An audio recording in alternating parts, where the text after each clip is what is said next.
আমি বাংলাদেশ আমি বলতে চাচ্ছি যে বাংলাদেশ রাইফেলসকে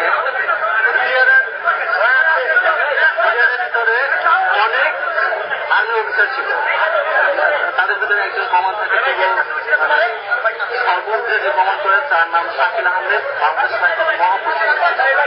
সে তার দরবার ছিল, দরবারে বিশেষ কিছু আলোচনা মানে তাকে কিছু পয়েন্ট দেওয়া হয়, ঠিক আছে। পয়েন্ট দেওয়ার কারণে তাদেরকে সাধারণ সোলজারের উপরে শুট করে, ফায়ার করার পর কিছু সৈনিক মারা যায় ওখানে, সৈনিকদের সাথে আরো গোলাগুলি চলে। এর আগে স্বরাষ্ট্রমন্ত্রী মাননীয় প্রধানমন্ত্রী বাংলাদেশ পরিদর্শন করে গেছিল, ঠিক আছে। বিজিবি স্বরাষ্ট্র সম্প্রচারও করেছিল। আমাদের এখন দাবি ছিল, ঠিক আছে, বাংলাদেশ রাইফেলস আর্মির কমান্ডে চলতে রাজি।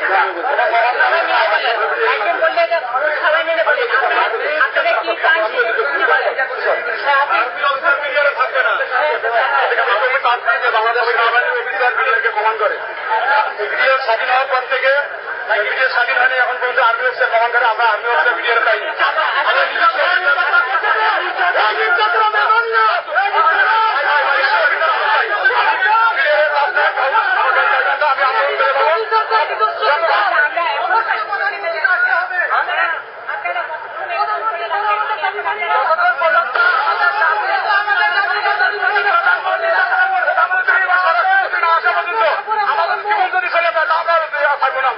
প্রধানমন্ত্রী এবং স্বরাষ্ট্রমন্ত্রী এখানে আসতে হবে।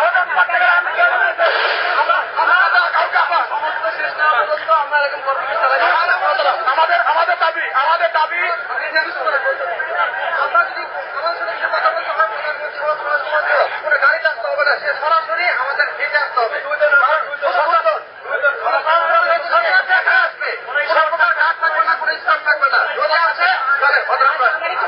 সকালে কয়টার সময় আপনারা এটা শুরু করছেন? অবস্থা অফিসার যারা ছিল, দরবার হলে যারা ছিল তাদের কি অবস্থা?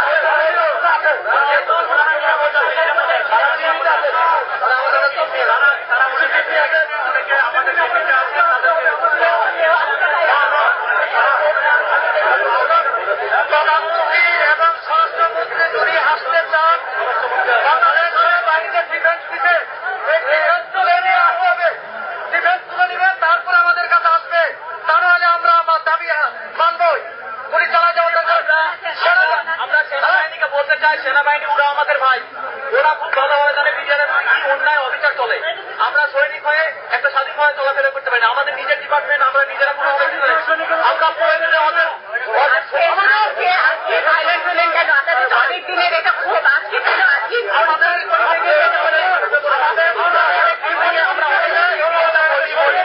উনি বললেন না, উনি খালি আশা দেয়।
ভেতরে আছেন, আমরা ওনাকে বন্দি অবস্থায় রেখেছি।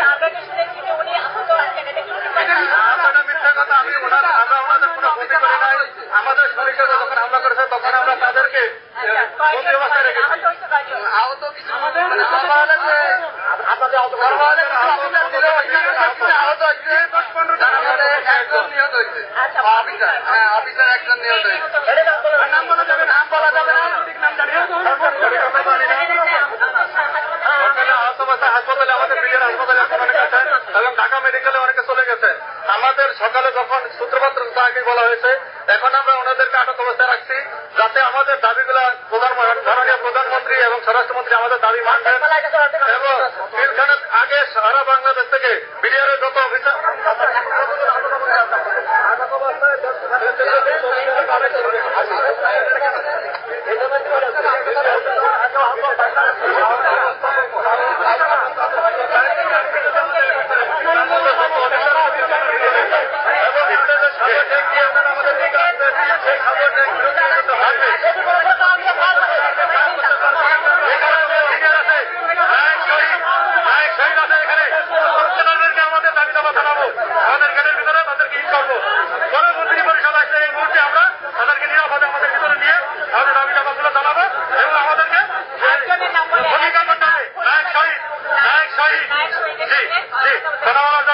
এবং এই মুহূর্তে আসতে পারেন। আমরা সব কিছু যুদ্ধ বিরোধী ঘটনা করবো।